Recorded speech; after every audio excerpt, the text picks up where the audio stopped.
Updates on the homeless shelter in Norman and that city's attitude toward turnpike expansion. Oklahoma's opposition to a new immigration policy, and OU gets a grant to address disparities in cancer outcomes in the indigenous community. This is the KGOU PM News Brief for Wednesday, October 23rd. I'm Logan Layden. OU is receiving more than $17 million from the National Institutes of Health to work with tribal nations to address disparities in cancer outcomes. State Impact's Jillian Taylor reports it will focus on prevention, screening, and care coordination. American Indian and Alaska Native populations in Oklahoma experience a significantly higher incidence of cancer and cancer deaths than the general U.S. population. The OU Native American Center for Cancer Health Equity is leading the charge to address this disparity.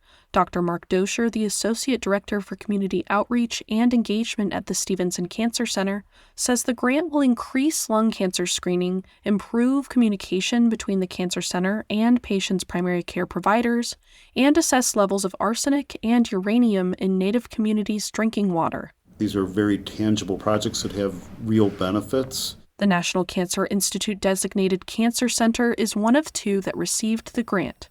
For State Impact, I'm Jillian Taylor. Norman City staff are in talks with a potential operator of the city's downtown emergency shelter. KGOU's Hannah France reports.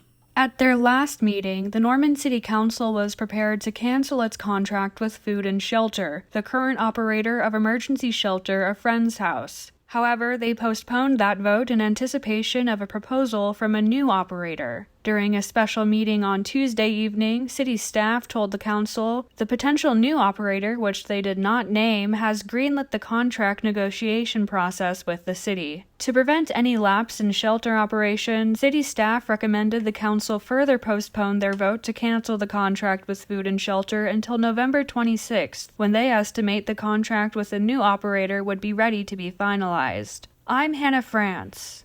And the Norman City Council also postponed a vote on a cooperation resolution with the Oklahoma Turnpike Authority indefinitely on Tuesday. Officials plan to hold a study session to allow concerned residents to ask questions directly to OTA representatives. The council had previously rejected a similar resolution in August. Several residents have been vocal in their opposition to OTA's turnpike expansion plans, citing environmental concerns and property rights. The OTA has defended its project, stating that it follows legal and environmental regulations. And Oklahoma Attorney General Gentner Drummond says he's against a new federal immigration process meant to keep families of mixed statuses together.